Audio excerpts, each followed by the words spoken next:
Welcome to MojoTalks. I'm Justin, joined as always by my faithful companion Chris, and this is WatchClub, the show where we talk about the biggest shows on TV, episode by episode. We break them down for you, and we're still talking about Legion. Can't stop, won't stop. It's season 2, Chapter 12. episode 4, chapter 12, directed by Ellen Kuras. Ellen Kuras. Once again written by the team of Noah Hawley and Nathaniel Hawthorne. Thanks for pointing that out. They're they're kicking some butt this season. Yeah, and they're keeping it consistent with that writing credit. Overall, what'd you think of this episode? I thought this was one of the better episodes of the season. I thought it was one of the probably the weakest of the season. Well, we're gonna butt heads real hard in a minute. Psychically. What was the moments? I know you weren't crazy about the episode overall, but what are some of the standout moments for you? For me, it was the opening montage, and I think you would agree that was kind of a really interesting way to set the episode up. Yep. Because we kept coming back to those memories of Sid growing up and experiencing life and struggling with her powers a little bit. It was a really cool way to set it up as a musical montage. Yep. It reminded me a lot of the very first scene of the series, which was basically that same biography set to music, but for David. Right. And now we get Sid. You know, it's like they're counterparts. Yeah, and there was a lot of moments that are worth talking about in that montage. Like, for example, her trying on all the adults' clothes. I loved that. I thought that was such a nice. It felt honest from a child or a teenager to do that. Especially, Sid, who doesn't really know who she is. Right. And it also felt so appropriate, thematically, it was like a great metaphor for Sid's power. Right. And I think the other thing I really liked was them showing her in the punk scene, which is notorious for being about identity and finding yourself and finding your people. And she really seemed to be herself. There was some weird effects going on with her. They were kind of making her blur as she was moshing, but I thought that scene was really interesting and said a lot about Sid's character, which is helpful because we haven't gotten that much about her up until that point. So it was really helpful to be okay, this is where she's come from. This is where she's been. I would agree. I'll point out one of my favorite scenes, which was when David finally solves the riddle, right? The riddle of Sid's maze, if you will. It wasn't the maze in the same way the other ones were, but there's two things that I really want to point out there is Sid saying, this isn't a fairy tale, and David saying, for me it is. Yeah. And I believed that. Normally that's the biggest cliche. It's like a fairy tale. It doesn't even mean anything. But I actually believe it for David. He thought he was, as he says himself, some loser drug addict who messed everything up in his life. And then suddenly he wakes up one day and finds out that no, he has superpowers. And he gets a princess, and he's a hero in a war. So yeah, and he gets to redeem himself in a way by taking on this world-ending event. It's a way to make up for all the mistakes that he made. But yeah. Plus, also him buying into that fairy tale thing. It says something about his naivety. You know, he's still very naive, which is a really nice quality about him. Yeah, it makes him very relatable. So there was that, and then there was also this love-fighting duality, dichotomy that was presented in that scene. So it basically breaks down as, no, we're not fighting to say, love is not what saves you, it's what you need to fight to save. Right. And so it's revealed that this whole maze of Sid's is really an invitation to David to fight, to get strong, to callous up, to grow some armor and fight because it's important. And now we know what love is. You can actually fight to save that. And we'll see how that affects his relationship with Farouk coming out of it because, up until this point, he's just been blindly following love. He's ultimately seen future Sid as the be-all and end-all, and that's the only thing that's been guiding him. So I wonder how this experience will alter his perception of what his mission ultimately is. That's fair. Here's one throwaway line that I loved when everyone at Division 3 is waking up. Clark hurrying down the hall and mentioning 300 people waking up at once and all having to use the bathroom reminded me of around here, if we have a meeting with 8 or 10 people in it for an hour. Good luck finding a bathroom that is very relatable. free after that. Division 3 is just like everyone else. It's just like WatchMojo. That's I've right. said it so many times. Division 3 exactly like WatchMojo. Classically so. The other big thing in this episode, obviously, was Sid using her powers as a kid. And there's two big standout scenes that kind of play off one another. The first being her taking over the body of the guy who was making an aggressive move on her and beating up her bullies in his body. And then when they switch back, she is standing where he had been standing and he's laying on the floor.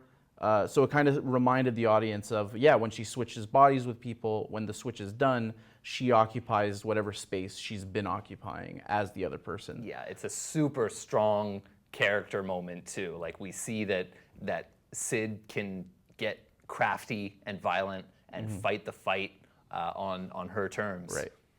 And the other example of that, of her using her powers to kind of get what she wants in a way, is when she takes over her mother's body and visits her mother's lover in the shower. Visits. Oh yeah, what a great euphemism. Just comes to say hello. Yeah. Just visiting. Oh, I didn't know you were home. I was in the neighborhood. I just thought I would stop by. Stop by the shower. Which does not end well for that guy. See, so I'm glad you brought that scene up because that's like my problem with this episode in a nutshell is we've already been told about that scene. Now, maybe some people don't remember it, but in the first season, I can't remember the episode, an early episode, Sid tells David this story, like word for word, exactly as it plays out. Her mom's asleep, takes her body, goes to the shower, sex with her mom's boyfriend. When they switch, it's chaos. So there was no surprises in there. It was well executed. The moment, of touching him for the first time was great. But there was no surprises, and so why were we dramatizing that scene? We know it's happened. David knows that it's happened. It's like they're playing it out for us and not for the characters. It's not justified internally in the show. I think seeing it play out, because like you said, it became predictable, and I think even in the context of the episode, it was kind of predictable because we've seen what happens when she switches bodies with someone. That whole dynamic of her switching back wherever she's standing. The minute she switches bodies with her mom, you can kind of see where the episode is going, even if you don't remember that story from season 1. And I thought some of the moments didn't play out as well, but like you mentioned, the touching and being able to like have contact and show affection, like that was like really effective for me. So you liked the journey even if there were no surprises. That's right. Yeah, I thought that the way that it was handled was really well done. Fair enough, and I guess I'm being picky because the show is so good. You can hold it to high standards. Fair enough. It took me a while because I'm thick, but I finally figured it out. Figured you out. Why you're doing this. Me? Yes, you. It's not a maze, not the maze. I thought it was, but this is you. So let's get into some of the things you may have missed. Yes. Do you notice all those portraits? I did. So those were from an artist named, and I'm sorry, I didn't look up how to pronounce this in proper, German/Austrian, but Egon Schiele. Egon. Sounds about right. Schiele? Egon? Say Egon. He was an artist, early 20th century, and what first struck me about like the look of the paintings is they reminded me of how Legion is often drawn in comics. Kind of slanted, like up like this. Even his hair is kind of shaped like that. Like that. The one that comes to mind is that cover of the X Factor episode issue of Legion Quest. He's kind of like this, and it's very stretched angular. out. Yeah, kind of stretched out, angular. And that was like the iconic pose that Egon would take in his portraits, was like this. He did a lot of self-portraits. So I thought that was an interesting choice, and some interesting parallels between perhaps David's story and Aegon's. He, insofar as Aegon died at like 28 during a flu pandemic in Europe. Him and his wife died like within a few days of each other, very young age. So I don't know, maybe there's something there. Him and Sid. I thought it was a very appropriate choice. I Yeah, thought. and they were very striking portraits also. Another thing I noticed, and a lot of people were talking about this online, is one of the portraits in the background kind of looked like Farouk. Maybe that wasn't one of this artist's piece. Maybe that was kind of a throw-in just to have it there in the background. And it kind of looked like Farouk was watching them, which maybe we'll touch on a little later. I didn't catch that. Yeah. I'm not going to dismiss it as a overreach just yet. Fair. You noticed the director. Yes, the director, Ellen Kuras, is best known as the cinematographer on the film Eternal Sunshine of the Spotless Mind. And she directed this episode, and I noticed a lot of similarities in terms of like just the subject matter of the episode. It's about traveling through memories. Yeah, of your right? lover's memories, Yeah. to understand like them as a person through their experiences, and like the way that David kind of moves through and interacts with Sid's memories, especially in that scene where he literally talks to her as a kid. That kind of really like played to that Eternal Sunshine dynamic between Clementine and I don't remember the name of Jim Carrey's character, but it's you know that Ace, I think Ace something. maybe. I think it was Ace something. Yeah, but it was just an interesting little parallel, behind the scenes parallel between the director's past work and this episode. I thought that was really interesting. I agree. I want to give a shout out to Jack's Voice. This is one of our commenters on the last episode. We talked about how there was a cow that showed up with some goo on it in Division 3 while everyone was being infected. He pointed out that there's some etymology between vaccine and cow in common. Vaccine comes from the same root as cow, and that there was actually cowpox used in the original smallpox vaccine. So maybe that cow is actually pointing towards a cure for the infection, and yet the infection seems to be over because the monk is dead. So, don't know. Very weird stuff, but that's an interesting parallel for sure. And tell us in the comments if you have any things that you think we might have missed. Anything from this episode, please let us know. Well, I mean, he's trapped in all that negative space. No feet, no hands, mouth covered. No way to communicate or connect.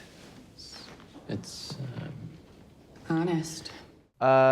So let's get into some predictions. Okay, so what I was noticing is for the first time when we were seeing Sid try on the different coats as though she's trying on personalities, and even in the mosh pit scene seemed like there was something happening to her face, like she was other people. It was the first time I drew a parallel between her powers and Legion of the comic. Not so much Legion yet, at least, of the series, but she's been many people.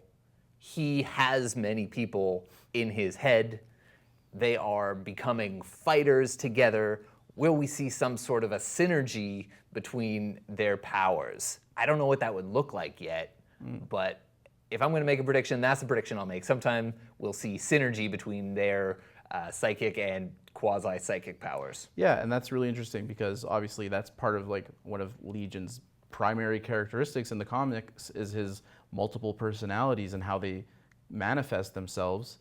And we haven't seen much of that in this series. You know, we didn't talk about it, but I think we may have started to see a hint of it. Was it last episode or the one before, where there were little, David's doing something, there's little whispers in his head. You know, I think it was when he was like seeing everyone who's infected and frozen. And even when he's talking to Fukuyama the first time in episode 1, you can kind of hear voices talking to him and telling him like, oh, should we trust this person? What do we tell them? What don't we tell them? So they are playing that up, but not in so much as these characters taking control of David's body like we see in the comics. So that'll be interesting to see if that ever plays out on the series. The thing that I kind of think is going to happen, so here's my stance, is the show is all about trying to make you feel uneasy and make you feel like you don't have ground to stand on. And they've pulled, like I've said on the show many times, they've pulled the rug out from under us many times. So I'm kind of watching it, trying to anticipate that.